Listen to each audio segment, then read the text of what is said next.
The final week of the Spruce Meadows Summer Series is highlighted with the North American tournament presented by Rolex, and the first featured event of the week, the Meter 50 Kubota Cup. 86 horse rider combinations were slated to start the Santiago Varela course, and 11 moved forward to the jump-off. American Molly Ashe had an earlier draw in the final round and put forth an aggressive ride, in part due to the quick results posted ahead of her. Riding her 10-year-old Dutch warm-blood mare, Darnita, the pair found themselves ahead at the intermediate. Molly's strength through the double combination and efficiency around the final line gave her the edge with a time of 41.39 seconds. But there were plenty of fast riders still to come.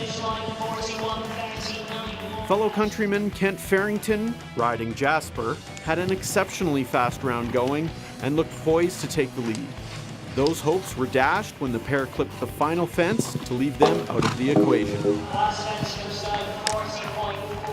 Canadian Eric LAMAZE had a pair of horses in the jump-off, and it was on his second mount, Houston, where the challenge for first came into play.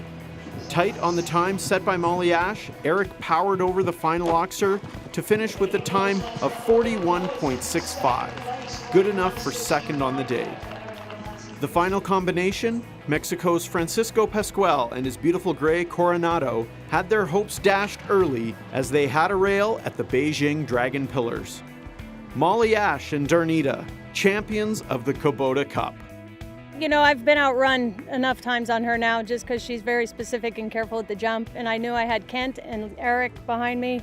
And once I made it through the in and out, I got a little lucky there because I was flying on the way to it. I thought, well, I better really turn back on that vertical, and I knew Darnita was super careful, so she would probably handle that as long as I gave her a chance. So I really ripped back on the vertical into the last line, and she jumped it amazing, and so I bring it home, and they almost got me. Ladies and gentlemen, Molly Ashe.